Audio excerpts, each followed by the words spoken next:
We got another post on AQWorld Infinity, so we're going to be checking that out. This one is called Ghosts, Ghouls, and Goals, an AQWorlds Infinity update.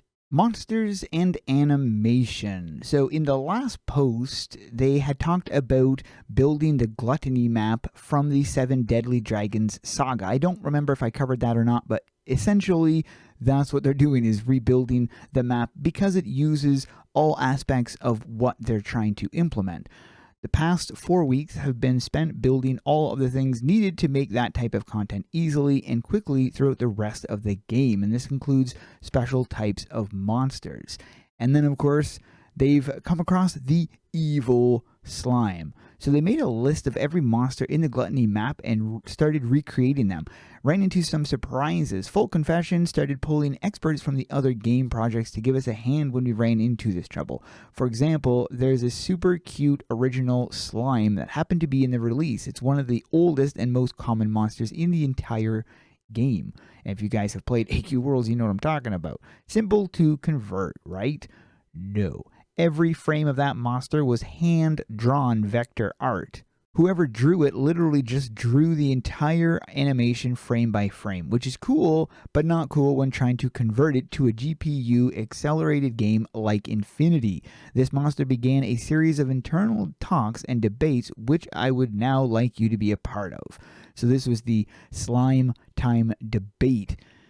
Here is the situation. The slime is frame by frame animation. It cannot be converted with the tools we built. It has so many frames that turning every frame into a giant sprite atlas could be bigger than our maps. Recreating it in Unity is going to feel like a Wish.com version of the monster. If we make a brand new slime, players will be mad that we aren't being faithful to the original game.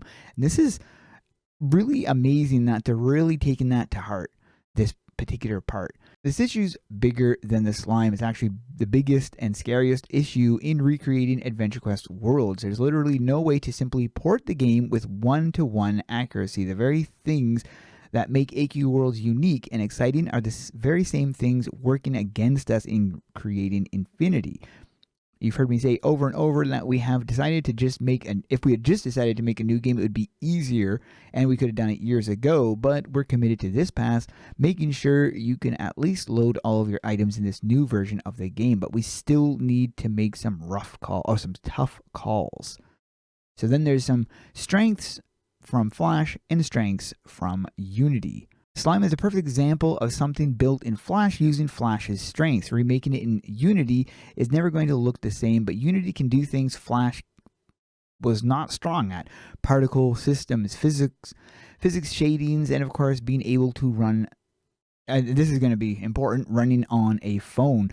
So when confronted with a situation like the slime, it seems like the best course of action is to rebuild it as close as possible and use the Unity advantage. So like using the particle systems, for example, which is a perfect example. We pulled Jurgen to help us with this, and we recreated the slime cleverly using just a few of the hand-drawn frames in Unity. Then he helped us make some particle systems so the slime can spew slimy stuff at the hero. It's great, but obviously it is not and never will be exactly the same as the one in AQWorlds. So basically as close as possible. So do you also feel this is the right move? Converting things the best we can and then leaning into Unity's strengths where possible? So this is where he's asking the community. Honestly, I feel that is probably the best way to go. One thing that I feel is going to be very, very important in this game is not only to have the look and feel of AQWorlds, but to have the optimization, because it's very important that this game runs smoothly. That's a very, very big notch on the belt, I would say. As a community, this is a very important thing to talk about because any player of AQWorlds is going to have the exact same strange experience once they're able to log into AQWorlds Infinity's upcoming tech demos. So if you guys did not know, 15th upholders from AQWorld will get access to the first tech demos, plural it says. Then we will open future ones to more players, potentially like members and other stuff like that. It will go something like this. Cool, wow, this runs really smooth. Wow, look at all the nice little touches they added all over the place. Leaves and sunshine rays. quickly followed by, why does my sword and armor helm item not look like it does in the other version of the game? Then I predict there will be some series of side-by-side videos showing the differences between everything in the game, alongside claims like they had X years and the items look like this. These devs are lazy, and this is a downgrade, without knowing the challenges of converting the content, let alone the sheer amount of things that need to be converted. Feel free to share these past few sentences with them when this happens. That is why this topic is so important for you and the rest of the AQWorlds community. No matter how much we write about this topic, it is going to be an issue for when you first experience a tech demo. It would be nice to have someone who actually reads this help in the comments when we release. The good news about monsters. As of this post, it appears all the monsters for the Gluttony area are complete. Renz, Jurgen, J6, Ghost, and I have gone through all the process of making monsters, and while not being flash fast at it, it is way better than we were expecting. Jurgen also started a common set of particles designed to work with monsters in our games. Warlock has been making some additional scripts to allow monsters to do a few flash-like things, like showing and hiding parts, depending on quests you have completed. So all back-end stuff that's very important. Advanced conversion. I have been noticing a large number of AQWorld monsters belong to a family of monsters that use similar animations. We came up with a slightly easier way to rig monsters up this. Spider built a new tool which will let us export just the pieces and their pivots from Flash into Unity. The only downside is that it only works with the newer Adobe Animate, not the older versions of Flash. One job opening that we will have in the future is for someone to take our older monsters and use this to prep them for the animators to animate animation in Unity. Maps and machines. The best news, map conversion is now the strongest part of AQWorlds Infinity's development.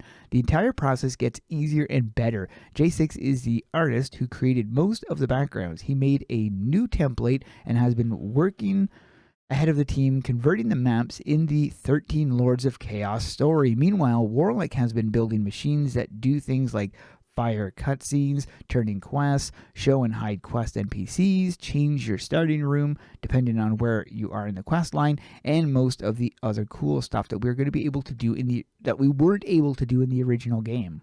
Map bookends. I think we talked about this before. If you have a normal sized computer screen or device, then most of our maps will feature scrolling. However, if you have a super wide monitor or a phone, then what happens? Your device is wider than the map, then the edges will subtly fade to black. It is nice, consistent, and makes sure all of the art is on the screen regardless of what device you are using. Oh, that's pretty nice. A wider town. After some feedback from testers, J6 has been widening some of the other frames in town. This is something that we could do as long as there is no perspective shifts. AQWorlds has a lot of perspective shifts inside maps. Quests and UI. You cannot have a good UI without you and I. I've never heard that. I don't know how I've not heard that right up until now. That's crazy. After some testing, we are reworking the quest interface to make it less clunky. This topic is so long that it would be longer than everything written above it to explain. Not even sure how you made it this far. The bottom line is, once you get a quest, you want to be able to access quest NPC from anywhere. This means you'll not need to run back to the quest giver most of the time. Also, you should be able to get quests and exit things with a few clicks and taps as possible. That's actually going to be really important, because that's one thing I really hate, having to always return to the beginning of the map to interact with the quest. Now, there are some quest NPCs where you don't have to do that. You can access them from the top right panel, but very often you have to run back, especially in the older maps. Combat. Spider fixed most of the basic combat issues and has been working on the thing that will drive all future combat, the Skill Forge. This tool is used for designing skills for classes and monsters. As of the last check in, Diagon was making some new art for the tool. The AQWorlds team asked if Spider could help on their upcoming Grimskull dungeon, to which I gave puppy eyes and said, "Please don't take Spider." There are some vague assurances that he would not be gone for long, which is good, because our goal is to have combat ready for mid or to late November. The tech demos will need to have fun combat to be a success. Ghost has been animating a new class to show off some new things he could do in AQWorld Infinity. So there's going to be a new class to test out in the tech demos. That's cool. He has been switching between making cutscenes for the existing game and then switching over to work on Infinity, which is a little rough. There is still a good amount of work to be done. I have not personally gotten to see the latest version of the class animations yet, so I'm curious as you are. Cinematic cutscenes. The system is the system for full-blown cutscenes is working. We have only made one test cutscene so far. Once we wrap up monsters, we'll focus firing on this. Tunic and Warlock added stuff to let us translate the cutscenes and other dialogue in the game to other languages. Oh, I know this is something you've been asking for forever. Whoa, they're gonna have like language translations going? Life and other stuff. So I wrote a good chunk of this post from the hospital's ICU. I have been here all week with a family member who's recovering well from a procedure. Oh dear. I'm glad to hear he's recovering well, she. There has been a number of team members handling personal things this month. Life has never stopped throwing curveballs. If I learned anything from video games, when you encounter tougher and tougher monsters, you still have to go the right way. You are still going the right way. A retro Switch game. I received a message from a guy who is porting my 8-bit retro game Dungeons and Doom Knights for the Switch. He's getting close to the finish line. He had published one of my other buddies' NSN games, Doodle Worlds, to the Switch earlier this year. We have never had a game on Switch before. I'm excited. Who knows? I mean, if they're porting over Dungeons and Doom Knights, would they be porting over the AQWorlds Infinity at some point? That went from do or die to how about a tech demo real quick. I guess the tech demo is do or die now. Our big goal is to have a playable tech demo version of AQWorlds Infinity up that features chat, combat, quests, loading your existing character and items.